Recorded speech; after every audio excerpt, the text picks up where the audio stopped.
Welcome to business series part 3. Last వీడియోలో time pass కోసము ఇంట్లో ఖాళీగా లేకుండా ఏదో ఒకటి చెయ్యాలి అనుకునే వాళ్ళు ఈ బిజినెస్‌లోకి రావద్దు అని చెప్పాను కదా! అదెందుకో ఇప్పుడు చెప్తాను. ఇంట్లోనే ఉంటూ ఈ బిజినెస్ చేయడం అయితే స్టార్టింగ్ స్టేజ్‌లో సాధ్యపడదండి.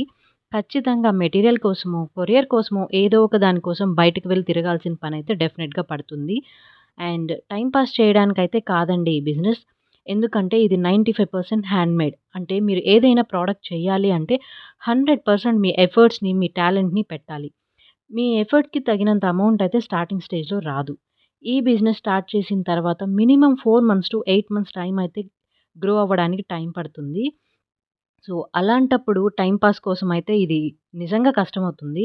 ఆర్డర్స్ బాగా రావడానికి అండ్ ప్రాఫిట్స్ జనరేట్ అవ్వడానికి అది కూడా మీ వర్క్ అండ్ ప్రొడక్ట్ క్వాలిటీ బాగుంటేనే.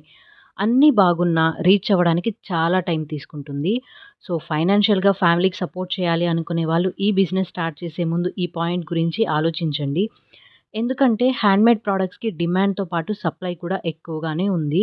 మీరు డైలీ చూస్తుంటారు యూట్యూబ్‌లో యావరేజ్‌గా ఎవ్రీ 100 షార్ట్ వీడియోస్‌లో 10-15 హ్యాండ్‌మేడ్ ప్రొడక్ట్స్ రిలేటెడే ఉన్నాయి.